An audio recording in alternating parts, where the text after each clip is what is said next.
Samarqandda qog'oz shahri deyishadi. Aynan nega bunaqa deyishlarini hozir birgalikda bilib olamiz. Menga buni bilishda Sevara opam yordam beradi. Assalomu alaykum.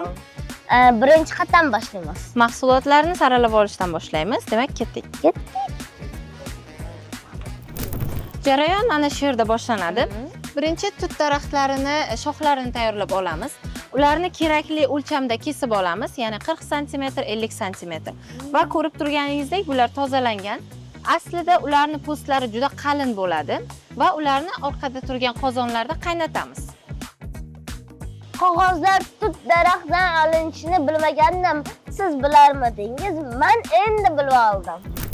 Keyingi jarayon esa mana shu yerda boshlanadi. Mana ko'ryapsan, qaynatib olganimizdan keyin ularni po'stloqlari juda ham yumshoq bo'ldi. Ajratishga juda ham oson, tortsang va biz po'stloqlarni ajratib olganimizdan keyin ularni suvga solamiz.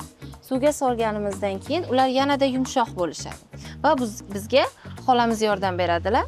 Ko'ryapsan, po'stlarini va undagi qoldiqlarni shilib tashlaydilar va shilib tashlagandan so'ng bizga ichki qismi kerak bo'ladi.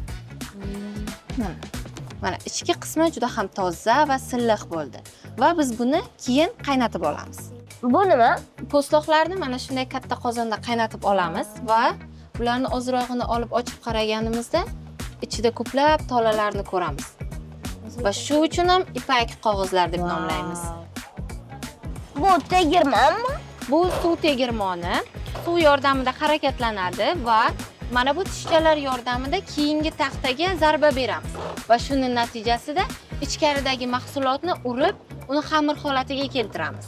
Va bu barchasi elektr va gaz yordamida emas, balki suv yordamida hosil bo'lyapti.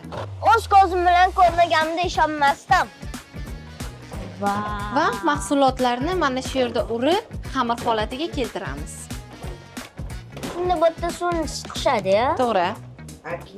Keyingi jarayon qayerda? Ketdik. Bu yerda nima qilasizlar?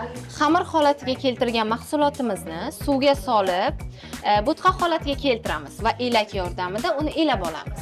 Mana qarang. Elaganimizdan so'ng ortiqcha suvlar chiqib ketadi va mana bu yerda juda ham silliq, ingichka qog'oz paydo bo'ladi. Zo'ru. Men bunchalik qiyin bo'ladi deb o'ylamagandim. Tayyor bo'lgan mahsulotni mana shu yerga paxta matolarining ustiga chappa qilamiz.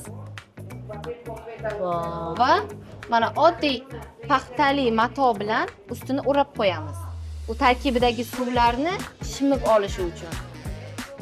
Bu yerda nima qilasizlar? Keyingi jarayonda katta toshlar bilan mana shu biz hosil bo'lgan qog'ozni bosamiz va keraksiz suvlardan ajratamiz va tekis bo'ladi va suvlardan ajraladi. Keyin esa qog'ozlarni matolardan ajratib olib, ularni tekis joylarga yopishtirib quritamiz.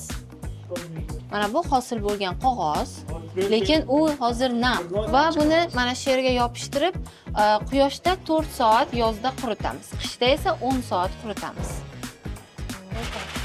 Mana hosil bo'lgan qog'ozimiz, lekin ko'ryapmizki, u tekis va silliq emas. Shu uchun keyingi jarayonda buni silliqlaymiz. Jarayon hali davom etyapti.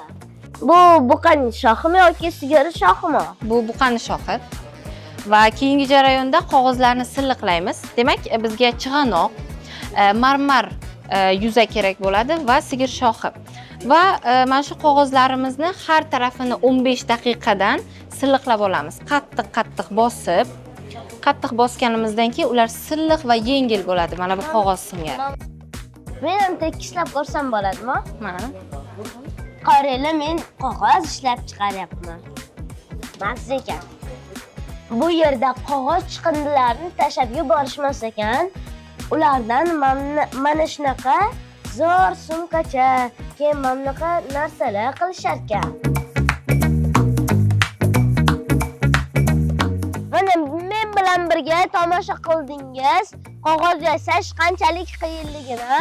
Men o'zimga ishonch hosil qildimki, Samarqand rostdan ham qog'oz shahri ekan. Sizlar ham kelinglar, tavsiya qilaman. Mazza qilib ketasizlar.